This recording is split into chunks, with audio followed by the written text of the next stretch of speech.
Interactive Science, qui fait de la vulgarisation scientifique, pas mal des créations d'animation et puis animation d'événements aussi.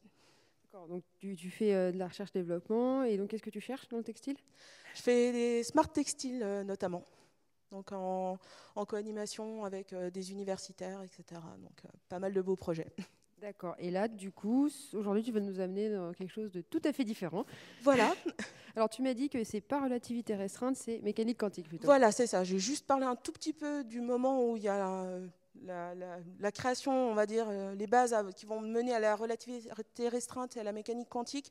Mais j'ai surtout parlé de l'histoire de la mécanique quantique et voir comment on est passé de juste quelques idées, de choses qu'on ne comprenait pas trop, à tout un domaine de la physique qui est ultra passionnant.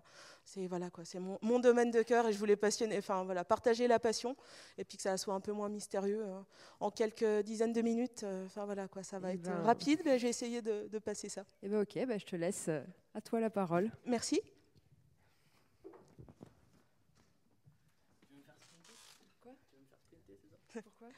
Donc, bonjour à tous. Donc, comme je l'ai dit lors de la présentation, on va partir ensemble dans un petit voyage pour voir comment est née la mécanique quantique. Donc, si on parle de mécanique quantique, il y a tout un imaginaire autour. En ce moment, ce qui est pas mal d'actualité, c'est l'ordinateur quantique. Est-ce qu'on va réussir un jour à l'obtenir? Il nous promet d'avoir énormément de futures possibilités, mais on sait qu'il y a encore énormément de boulot qui va être nécessaire avant de réussir à le développer. Et puis autrement, si on parle de la mécanique quantique en général, la première chose qui vient souvent, c'est les équations. Oh mon Dieu, elles sont compliquées, elles ont des têtes bizarres, il y a des signes qu'on ne comprend pas. Enfin bref. En deux mots, en général, la mécanique quantique, ça paraît être à la fois compliqué et mystérieux. Mais en fait, ça ne l'est pas du tout et c'est quelque chose qui est très solide. Donc là, c'est juste une petite... voilà, on va parler de théorie et d'hypothèse. Donc dans le langage courant, c'est vrai qu'une théorie, une hypothèse, c'est la même chose.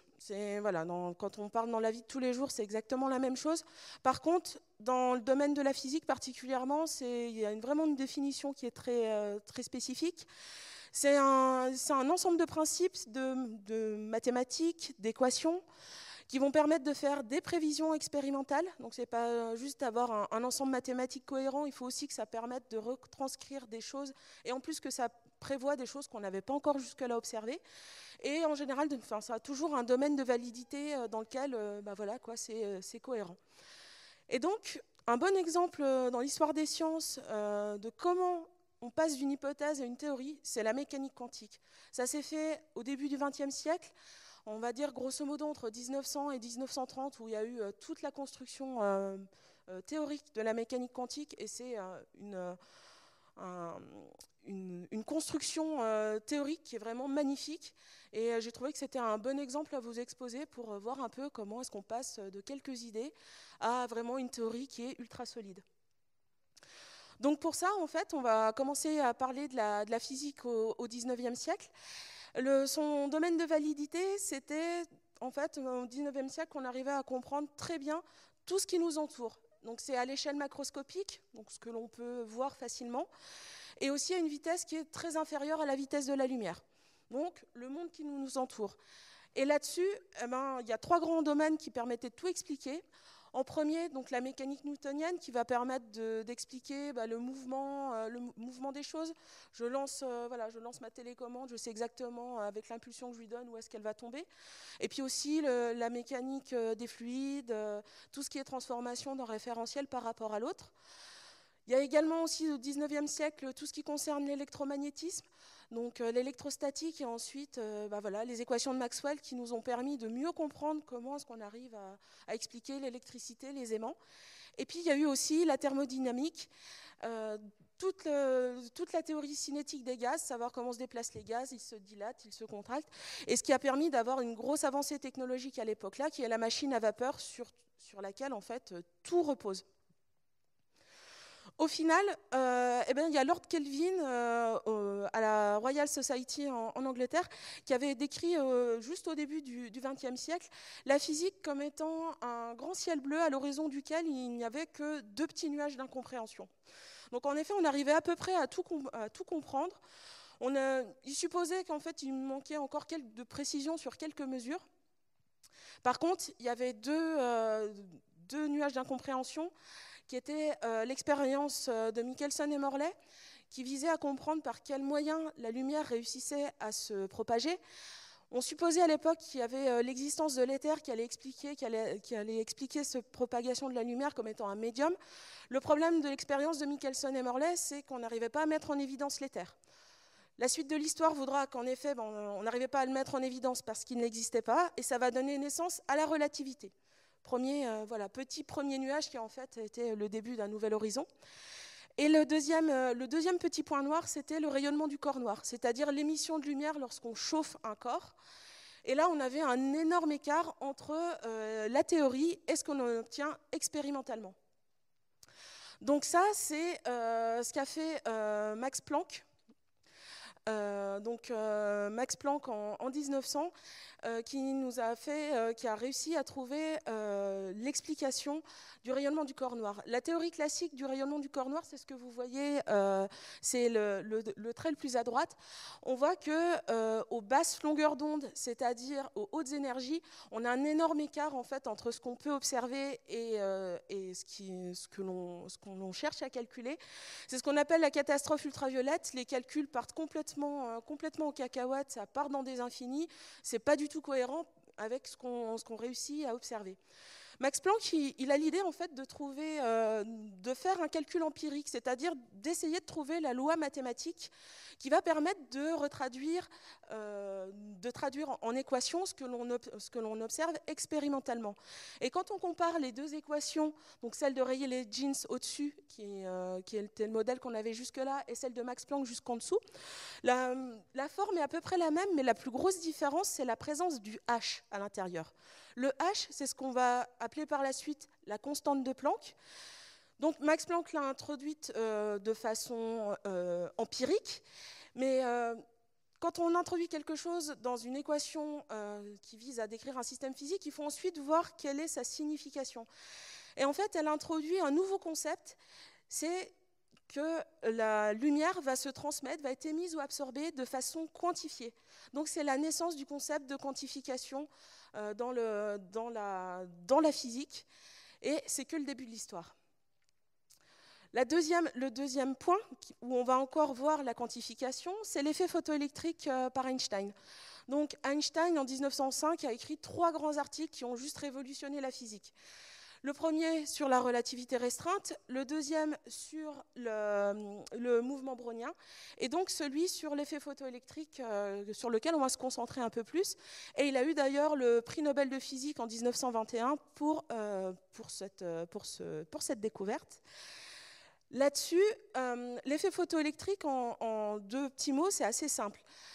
C'est un effet qu'on avait constaté et qu'on n'arrivait pas à expliquer, c'est quand on éclaire un matériau, souvent un matériau métallique, lorsqu'on va éclairer ce matériau, et on va voir que selon la couleur de la lumière, donc c'est-à-dire selon sa longueur d'onde, on va assister à l'émission d'électrons par ce matériau. Donc on fait arriver de la lumière, il y a des électrons qui s'éjectent. Si on considère la lumière comme une onde, qui est la seule façon que l'on avait de voir la lumière à l'époque, on n'arrive pas à l'expliquer. Einstein a l'idée de reprendre l'idée de quantification que Max Planck avait introduit quelques années plus tôt, et de dire, en fait, si on considère que la lumière est composée de particules à laquelle on associe une énergie, particules de lumière qu'on va appeler photons, et bien là, en fait, l'effet photoélectrique, il est super simple à expliquer. La particule de lumière, le photon, arrive avec une certaine énergie, la transmet au photon à l'électron qui est pris dans le matériau, et ensuite il y a l'émission de l'électron par le matériau avec une énergie qui est un peu inférieure. La différence d'énergie, c'est juste l'énergie qui était nécessaire en fait pour que l'électron reste capturé dans le matériau. Donc on voit que l'idée de quantification de Planck, qui jusque-là était introduite pour essayer d'expliquer quelque chose mathématiquement, on commence à avoir une vérification physique. Et par la suite, ça va continuer. 1913, Niels Bohr qui présente le modèle planétaire du noyau et de l'atome. En fait, il reprend des idées de modèles planétaires qui commençaient à émerger au début du XXe siècle, mais qu'on n'arrivait pas à expliquer toujours avec le modèle classique. En fait, si on estime qu'on a le noyau au centre, les électrons qui tournent autour, dans la mécanique classique, si l'électron tourne autour du noyau, quand il tourne, il rayonne, il perd de l'énergie, et au fur et à mesure, il est censé s'écraser sur le noyau, chose qui ne se passe pas. Niels Bohr a l'idée quand même de reprendre cette idée, mais d'y ajouter des éléments de quantification qui ont été apportés par Planck et par Einstein. Donc il pose 3 postulats de base pour essayer d'améliorer ce modèle planétaire. Le fait qu'il y ait des orbites stables sur lesquelles l'électron va pouvoir tourner autour du noyau sans rayonner, que le moment cinétique qui est associé à ces orbites va être quantifié. Et là, on a une quantification qui est en n fois h bar. H bar, c'est h, toujours la constante de Planck, divisée par 2π. Donc on retrouve encore cette histoire de constante de Planck, de quantification qui est proportionnelle.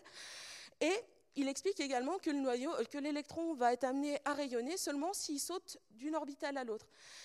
Et ce modèle, en fait, il permet d'expliquer les rayonnements, les raies d'émission de l'hydrogène qu'on avait déjà observé toujours il y a quelques années, quelques dizaines d'années auparavant, et qu'on n'arrivait pas rigoureusement à expliquer pourquoi c'était ces énergies fixes.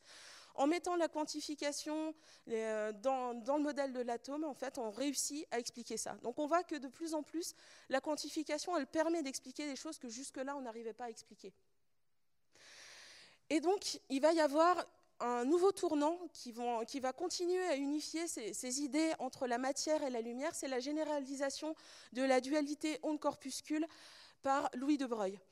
Donc, on voit que jusque-là, le schéma était assez simple. On avait d'un côté la lumière, où on avait vu que du côté de la lumière, on peut la voir comme une onde, on peut la voir comme une particule, et il y a une histoire de quantification. Du côté de la matière, c'était ce qu'avait apporté Niels Bohr. On voit que les histoires de quantification, elles existent aussi au niveau des orbitales des électrons. Et donc, Louis de Broglie a l'idée, c'est d'apporter le concept de dualité onde-corpuscule qu'on a du côté de la lumière et de le généraliser à toute la matière. Conceptuellement, mathématiquement, il n'y a rien qui n'empêche de le faire. Il définit une longueur d'onde où c'est h sur la quantité de mouvement, donc P, qui vaut mv. Et si on reprend la quantité de mouvement d'un photon qui est égale à l'énergie divisée par la vitesse de la lumière, on retombe en fait, en prenant cette formule, c'est juste une généralisation de ce qu'on a dans le cadre de la lumière. Donc, mathématiquement, rien n'empêche de le faire. Par contre, en physique, pour que ça soit quelque chose de vrai, qu'on puisse dire que c'est un fait, il faut que ça puisse faire que ça corresponde à quelque chose que l'on observe. Pour l'instant, on n'a jamais rien observé, on n'a jamais observé la nature ondulatoire de la matière. Pour ça, pour réussir à prouver cette hypothèse, il propose en fait de faire l'expérience de diffraction, mais sur des électrons. La diffraction, on la connaît très bien à l'époque. On prend, donc c'est l'image qu'on a sur la gauche, on prend 2 sources de lumière ponctuelles, donc qui vont faire des faisceaux de lumière, et il va y avoir des interférences en fait entre ces 2 faisceaux de lumière, qui vont provoquer en fait des zones de plus ou moins grande luminescence. Donc quand on affiche ça en fait sur un écran, on voit des raies qui vont être illuminées ou sombres. En faisant exactement la même expérience, mais avec des électrons, en 1927, Davison et Germer, donc c'est la petite vidéo qu'on voit sur la droite, on voit qu'en fait, lorsqu'on va faire la diffraction avec des électrons, on a exactement la même chose qui se passe. Et donc, on a une confirmation expérimentale justement de la dualité, de la généralisation de la dualité onde-corpuscule, et donc le fait que l'hypothèse de Broglie, elle était vraie. Donc là, on a une grosse avancée au niveau de la mécanique quantique et de la façon de voir le monde qui nous entoure. Mais à part ça, il faut également avoir une mise en équation, une mise en équation de tous ces phénomènes. Pour ça, il y a 2 grandes personnes qui ont contribué à ça, c'est Schrödinger et Heisenberg. Schrödinger, en fait, il fait la mise en équation, la suite logique de l'observation de Louis de Broglie sur la dualité onde-corpuscule. ok, on peut voir autant la matière que la lumière comme étant comme une onde. Vu que tout peut être vu comme une onde, on peut tout décrire le mouvement comme l'équation de propagation d'une onde. Et donc c'est ce que propose Schrödinger avec l'équation de Schrödinger. C'est l'équation que l'on voit là, et en fait son explication, conceptuellement, elle est très simple. À résoudre, c'est une autre paire de manches.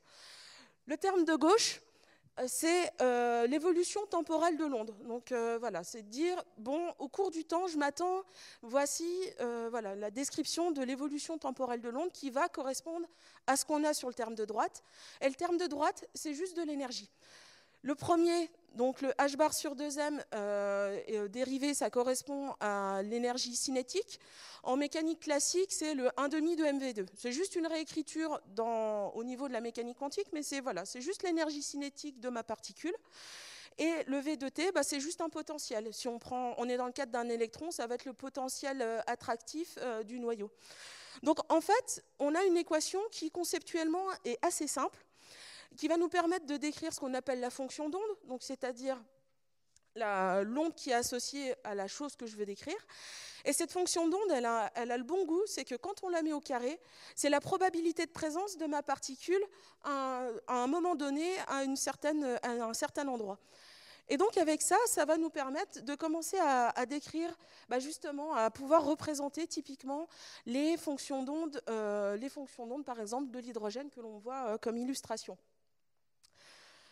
Une deuxième approche qui a été fondamentale dans la mécanique quantique, c'est l'approche d'Heisenberg qui, lui, par contre, l'a vu plus d'une manière matricielle. Donc les matrices, on va dire que c'est une façon de calculer avec des tableaux, pour ceux qui ne sont pas familiers.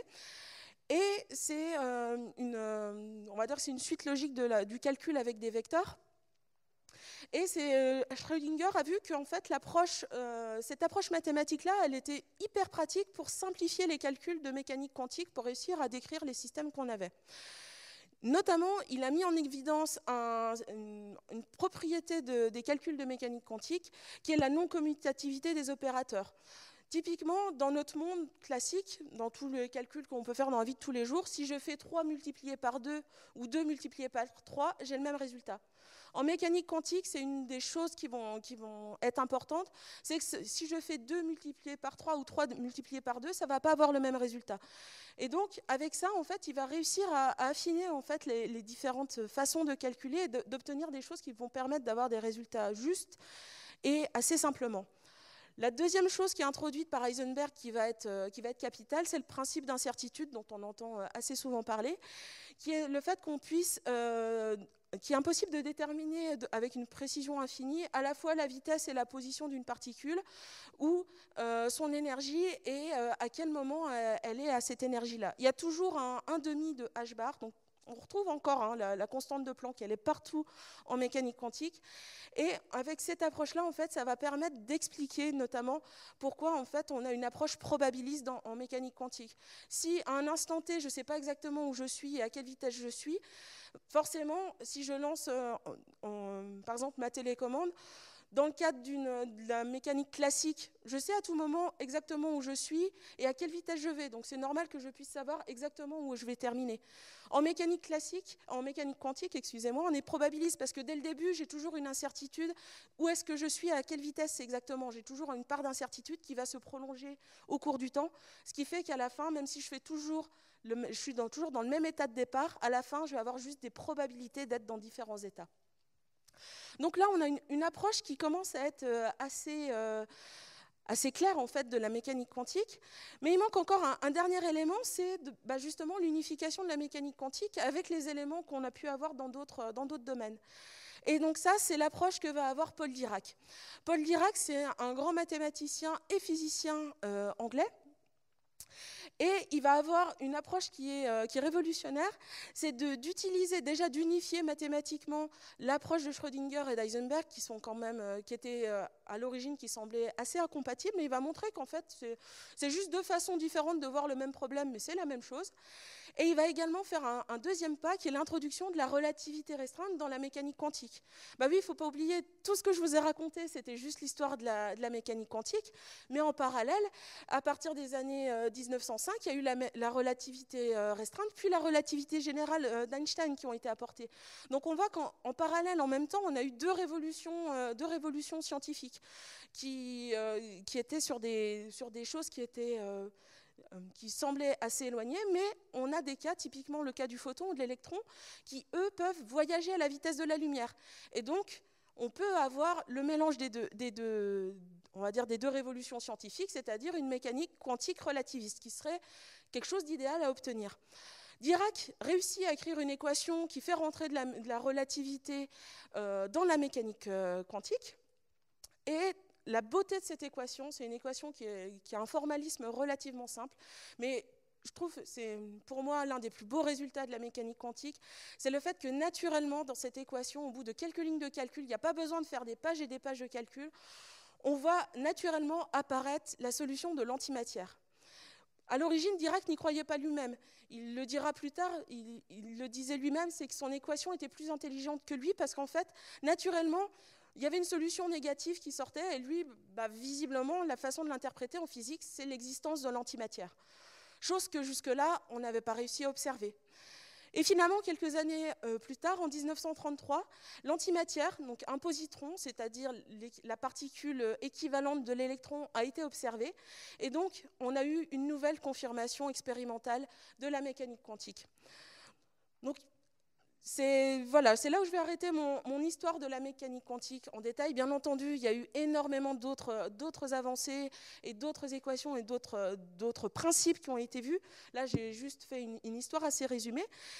Mais est-ce que la mécanique quantique, ça existe? Est-ce que dans la vie de tous les jours, est-ce qu'on a l'occasion de la côtoyer? Parce que c'est vrai que ça paraît des équations sur les électrons, les photons, mais est-ce que ça a une utilité dans notre vie de tous les jours? En général, c'est une question qu'on m'a posée assez souvent. Et oui, pour conclure, je vais juste vous donner quelques exemples qui sauvent des vies, qui sont ultra utiles dans la vie de tous les jours. Le premier, c'est l'exemple du laser. Justement, avec différents, justement, les principes de pompage optique ont été notamment permis, qui donnent naissance au laser, ont été permis par la mécanique quantique. L'IRM, l'imagerie par résonance magnétique, justement, la résonance magnétique, pour la comprendre, on a besoin des systèmes de mécanique quantique. Après, donc ça a été un énorme travail justement d'utiliser ce principe pour ensuite pouvoir sonder l'intérieur des corps, le corps humain, et ensuite que ça permette d'avoir des énormes avancées dans la médecine. Et un autre exemple qui est toujours bien pratique, c'est le cas du GPS. Et maintenant, il y a encore énormément d'autres cas, typiquement tout ce qui est les semi-conducteurs, tout ce qui est la microélectronique. Sans la mécanique quantique, on ne l'aurait pas. Et donc, en fait, la mécanique quantique, elle est tout autour de nous, tous les jours. Et sans elle, je pense que notre monde serait bien différent. Merci pour votre attention.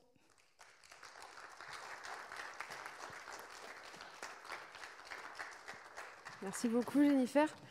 Et donc, toi, du coup, tu avais déjà parlé de ton association Creative Science. Et oui. C'est à Lyon, c'est bien ça?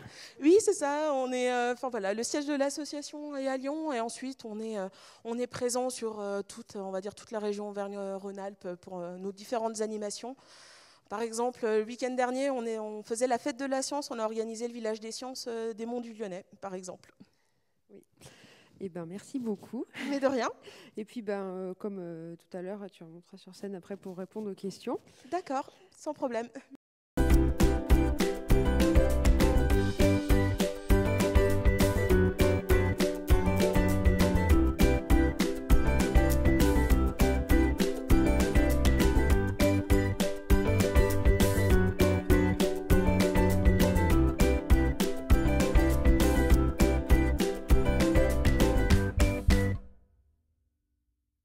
Mathieu,